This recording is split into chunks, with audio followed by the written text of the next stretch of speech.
ଯେଉଁ ହିତାଧିକାରୀ ମାନେ ପ୍ରଧାନମନ୍ତ୍ରୀ ଆବାସ ଘର ପାଇବା ପାଇଁ ଅପେକ୍ଷା କରିଛନ୍ତି ସେମାନଙ୍କର ନାମ ଡ୍ରାଫ୍ଟ ଲିଷ୍ଟରେ ରହିଛି। ତ ଯେଉଁମାନଙ୍କର ନାମ ଡ୍ରାଫ୍ଟ ଲିଷ୍ଟରେ ନାହିଁ ସେମାନେ ଅଭିଯୋଗ କରିଥିଲେ, ତ ସେମାନଙ୍କ ପାଇଁ ବହୁତ ବଡ଼ ଅପଡେଟ୍ ଆସିଛି। ତ ପ୍ରଧାନମନ୍ତ୍ରୀ ଆବାସ ଯୋଜନାକୁ ନେଇ ସରକାରଙ୍କ ତରଫରୁ ନୂଆ ଅପଡେଟ୍ ଆପଣମାନଙ୍କ ପାଇଁ ଜାରି କରାଯାଇଛି। ଯେଉଁମାନେ ପ୍ରଧାନମନ୍ତ୍ରୀ ଆବାସ ଘର ପାଇବା ପାଇଁ ଫାଇନାଲ ସର୍ଭେ କରୁଛନ୍ତି, କିଛି ହିତାଧିକାରୀଙ୍କର ଫାଇନାଲ ସର୍ଭେ ଅଲରେଡ଼ି ସରିଗଲାଣି, ତ ସେମାନଙ୍କ ପାଇଁ ବହୁତ ବଡ଼ ଘୋଷଣା ସରକାର ଜାରି କରିଛନ୍ତି। ତ ପ୍ରଧାନମନ୍ତ୍ରୀ ଆବାସ ଯୋଜନାର ପ୍ରଥମ କିସ୍ତି 40,000 ଟଙ୍କା ଆପଣମାନଙ୍କୁ କେବେ କେଉଁ ଦିନ ମିଳିବା ପାଇଁ ଯାଉଛି, ଏହାକୁ ନେଇ କ'ଣ ରହିଛି ନୂଆ ଅପଡେଟ୍, ତ ଆପଣମାନଙ୍କୁ ଏହି ଭିଡ଼ିଓ ମାଧ୍ୟମରେ ସମ୍ପୂର୍ଣ୍ଣ ତଥ୍ୟ ବିସ୍ତାର ରୂପେ ମୁଁ ଆପଣମାନଙ୍କୁ ଜଣାଇବି। ସେଥିପାଇଁ ଆପଣମାନେ ଭିଡ଼ିଓଟିକୁ ବିନା ସ୍କିପ୍ରେ ଶେଷ ପର୍ଯ୍ୟନ୍ତ ଦେଖନ୍ତୁ, ଯାହାଫଳରେ ଆପଣମାନେ ଡିଟେଲ୍ସ ଇନଫର୍ମେସନ୍ ପାଇବା ସହିତ କେଉଁ କାର୍ଯ୍ୟ ଆପଣମାନେ କରିବାକୁ ପଡ଼ିବ, ତ କେଉଁ କେଉଁ ଡକୁମେଣ୍ଟସ୍ ଆପଣଙ୍କ ପାଖରେ ରହିବା ନିହାତି ଜରୁରୀ ଟଙ୍କା ପାଇବା ପାଇଁ, ସେସବୁ ବିଷୟରେ ଆପଣମାନେ ଜାଣିପାରିବେ। ଭିଡ଼ିଓଟିକୁ ଆରମ୍ଭ କରିବା ପୂର୍ବରୁ ଆପଣ ସମସ୍ତଙ୍କୁ କହି ରଖିବି, ପ୍ରଥମ କରି ଯଦି ଆପଣମାନେ ଚ୍ୟାନେଲରେ ଭିଡ଼ିଓଟି ଦେଖୁଛନ୍ତି, ଚ୍ୟାନେଲକୁ ଏପର୍ଯ୍ୟନ୍ତ ସବସ୍କ୍ରାଇବ୍ କରିନାହାନ୍ତି, ଚ୍ୟାନେଲକୁ ସବସ୍କ୍ରାଇବ୍ କରିଦିଅନ୍ତୁ, ଭିଡ଼ିଓକୁ ଗୋଟେ ଗୋଟେ ଲାଇକ୍ କରିଦିଅନ୍ତୁ। ଥରେ ନଜର ପକାନ୍ତୁ ଆପଣଙ୍କର ମୋବାଇଲ ସ୍କ୍ରିନ୍ ଉପରେ ଯେଉଁ ନୋଟିସଟି ରହିଛି, ତ ମେନସନ୍ ରହିଛି PM Awas Gramin 2026 will 40,000 be credited to your account on August 15th. तो check your name now. PMAYG update. तो description new information related to PM Awas Yojana Gramino PMAYG update will beneficiary get the benefits 15th August। तो देखंतु साफ साफ mention रही, तो 15th अगस्त कि 15th अगस्त पूर्व PM आवास घर योजना रे हिताधिकारी माने घर पाइबा पाई जाउछंती। प्रथम किस्ती सेमानकर बैंक खाता को आसीबा पाई जाउची 40,000 टंका, जहा सूचना रे सूचित करा जाउची जे जो हिताधिकारी मानकर नाम ड्राफ्ट लिस्ट रे थिला सेमानकर फाइनल सर्वे कंप्लीट हो जाइची। तो सेही हिताधिकारी माननको अगस्त 15 पूर्व कि अगस्त 15 तारिख रे सेमानकर बैंक खाता को प्रधानमंत्री आवास योजना घर करबा पाई प्रथम किस्ती टंका जारी करा जिवो। सबुठु गुरुत्वपूर्ण कथा हला जे अगस्त 15 तारिख रे केउ हिताधिकारी माननको प्रधानमंत्री आवास योजनार प्रथम किस्ती टंका मिलिबो। तो प्रथम किस्ती टंका आपण मानकर केउ बैंक खाता को आसीबो, तो कौ माने पाइबा पाई योग्य विवेचित हेले सेमानकर लिस्ट कौन सरकार तरफ जारी करा जिवो कि नाही, तापरे आपण माने प्रथम किस्ती पाइगला परे द्वितीय किस्ती आपण माने केते दिन परे आपण माने द्वितीय किस्ती टंका पाइबे, द्वितीय किस्ती रे आपण मानकु केते टंका मिलिबो, तृतीय किस्ती आपण मानकु द्वितीय किस्ती रो केते दिन परे मिलिबो, तृतीय किस्ती रे आपण मानकु केते टंका मिलिबो। तो तृतीय किस्ती टंका पाइबा पाई आपण मानकु कोन सबु करिवार अछि, आपण मानकर गृह कार्य गुड़िक संपूर्ण सूचना ये वीडियो माध्यम रे मु आपण मानकु जणैबी। प्रथमे तो मु आपण मानकु जणै देबा पाई चाहिबी जे तो आवास घर योजनार घर हिताधिकारी मानकु मिलिबाकु नै सोशल मीडिया रे जोरदार चर्चा रहितिबा बेले, तो यारी मध्यरे सरकार तरफ एक नूतन अपडेट मध्य जारी करा जाइछि। आपण समस्ते जानिथिबे प्रत्येक पंचायत रे एक ड्राफ्ट लिस्ट प्रकाशित करा जाइथिला। सेही draft list T panchayat office रे नोटिस बोर्ड रे मरा जाइथिला।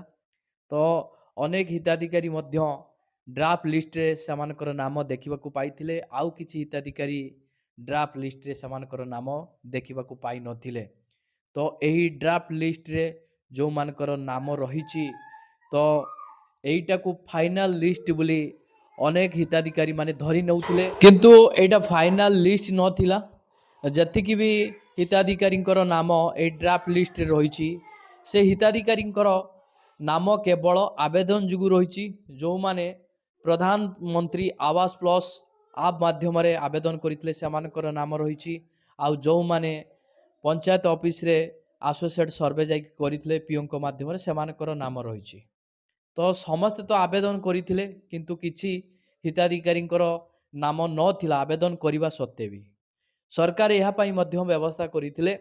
तो 15 तारिख लास्ट डेट रहिथिला जे आपण माने अभियोग करंतु जो माने आवेदन करथिले सेमानकर नाम जदि ड्राफ्ट लिस्ट रे नाही सेमानकर अभियोग शुणाणी हब सेटा आपण मानकर ब्लॉक ऑफिस रे शुणाणी हब। तो एही जो अभियोग बॉक्स टी आपण मानकर ब्लॉक ऑफिस रे खुला जिवो जो मानकर नाम नाही ड्राफ्ट लिस्ट रे आवेदन करथिले। तो द्वितीय पर्यायर से नाम ड्राफ्ट लिस्ट आसीबो। तो प्रथम पर्यायर जो ड्राफ्ट लिस्ट रे हिताधिकारी मानकर नाम रही सर्वे वर्तमान चली। तो केतेक अंचल रे सर्वे प्रक्रिया समाप्त सरिलाणी आउ केतेक अंचल रे वर्तमान फाइनल सर्वे चली। हिताधिकारी माने केमिति घर पाइबे तो केउ योग्यता मानदंड गुड़िक सेमानक पाखरे रही। तो सरकार अनुसार जो योग्यता मानदंड गुड़िक रही तो से योग्यता मानदंड गुड़िक भितर हिताधिकारी माने आसुचंती कि नहीं टेक्निक भाव में जांच करा जाउची।